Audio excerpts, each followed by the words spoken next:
The Book of Helaman. An account of the Nephite, their wars, conflicts, and disagreements, as well as the prophecies of many holy prophets before Christ's coming, according to the record of Helaman the son of Helaman, and according to the records of his sons, up to Christ's coming. In addition, many of the Lamanite are converted, an account of their conversion, describing the righteousness of the Lamanite and the wickedness and abominations of the Nephite, etc. Chapter 1. At the start of the 40th year of the judge's rule over the Nephite, a serious problem arose among the Nephite. Pararon died and departed this earth. A serious fight began between the brothers, Pararon's sons, about who would occupy the judgment seat. Now the names of those fighting for the judgment seat were Pararon, Paankai, and Pecumeni. This resulted in the people fighting. Now the fighting didn't involve all Pararon's sons, since he had many, but these were the ones competing for the judgment seat. This caused 3 divisions of the people. Nevertheless, Pararon was chosen by the people's vote to be the chief judge and governor over the Nephite. And Pecumeni, when he saw he would lose the judgment seat, joined with the vote of the people. But Paankai and his supporters who wanted him to be governor were disappointed and angry. Therefore he actively planned to lead people in a rebellion against their fellow Nephite. As he was planning this, he was captured, tried under the approved law, and was sentenced to death, because he planned a rebellion and attempted to destroy the people's liberty.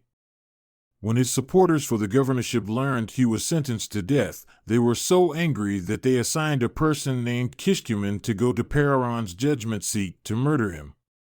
He was chased by Pararon's servants, but Kishkumen's escape was so quick no one caught him.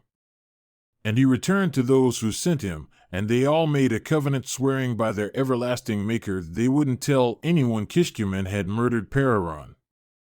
Therefore Kishkumen remained unknown to the Nephite, since he had been disguised when he murdered Pararon.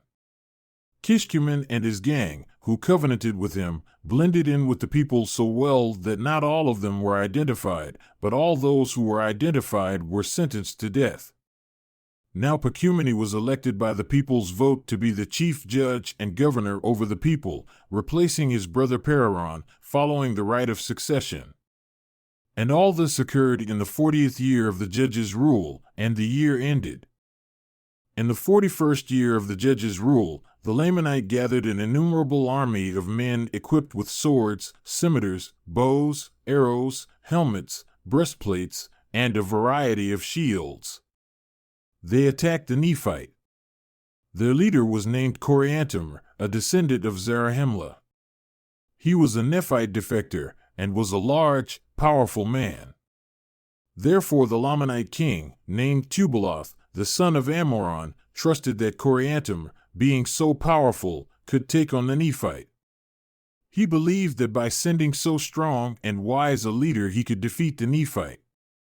Therefore he aroused the anger of his people, assembled an army, appointed Coriantumr as their leader, and sent them marching to war against the Nephite and Zarahemla.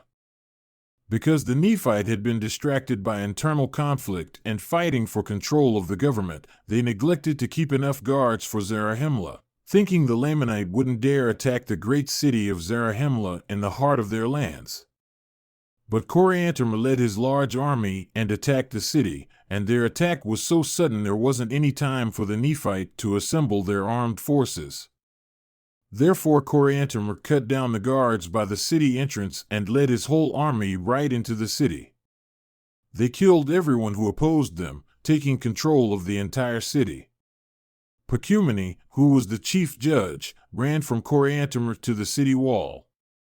Coriantumr killed him against the wall, ending Pecumeni's life.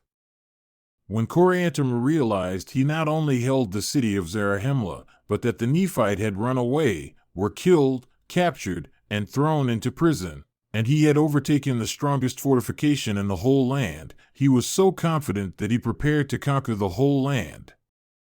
So he didn't pause in Zarahemla, but quickly marched a large army directly to the city of Bountiful.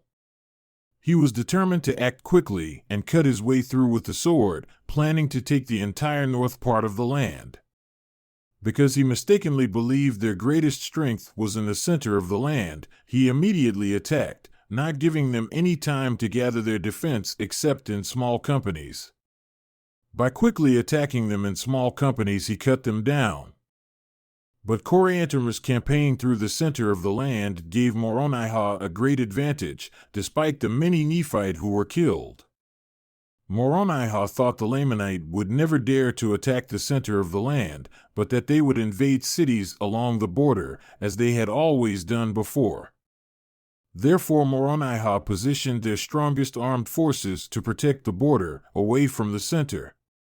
But the Lamanite weren't afraid to attack the center, as he had hoped. Instead, they surprisingly invaded the center of the land and captured the capital, the city of Zarahemla, and were attacking throughout the center of the land, slaughtering the people, men, women, and children, and overtaking many cities and fortresses.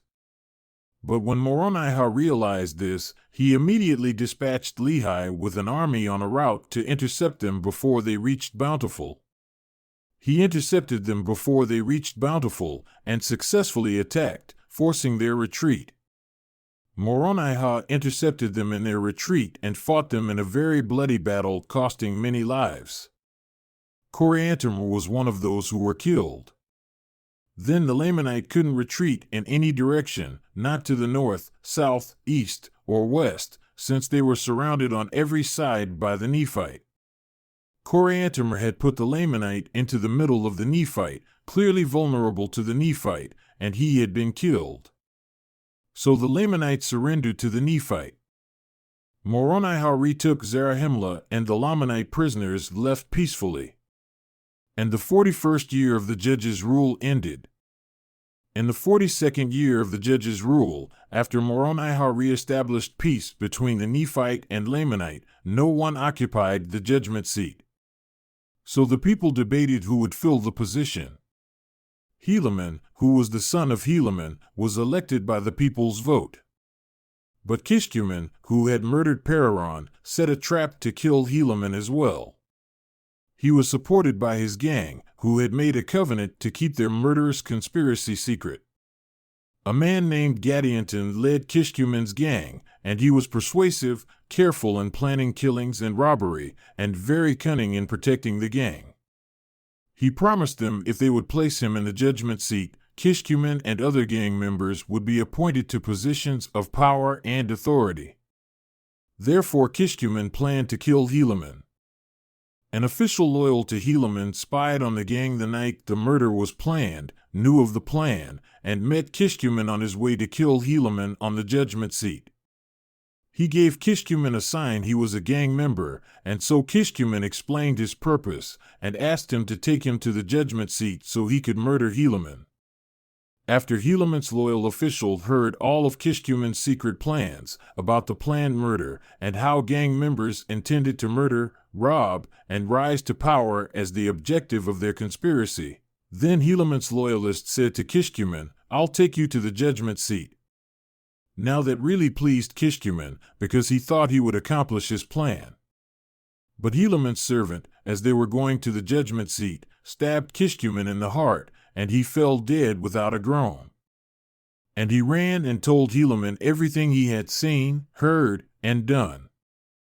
Helaman sent out forces to arrest this gang of robbers and secret assassins, so they could be executed according to the law. But when Gadianton saw Kishkumen didn't return, he was afraid he might be killed. So he led his gang and they quickly fled the land in secret, entering the wilderness. As a result, when Helaman sent out forces to arrest them, they were nowhere to be found. You'll learn more about this Gadianton later. And so the 42nd year of the judge's rule ended. At the end of this book, you'll learn Gadianton ultimately caused the overthrow and almost caused the entire annihilation of the Nephite. Now I don't mean the end of the book of Helaman, but I mean the end of the record of Nephi, from which I've taken the entire account written here.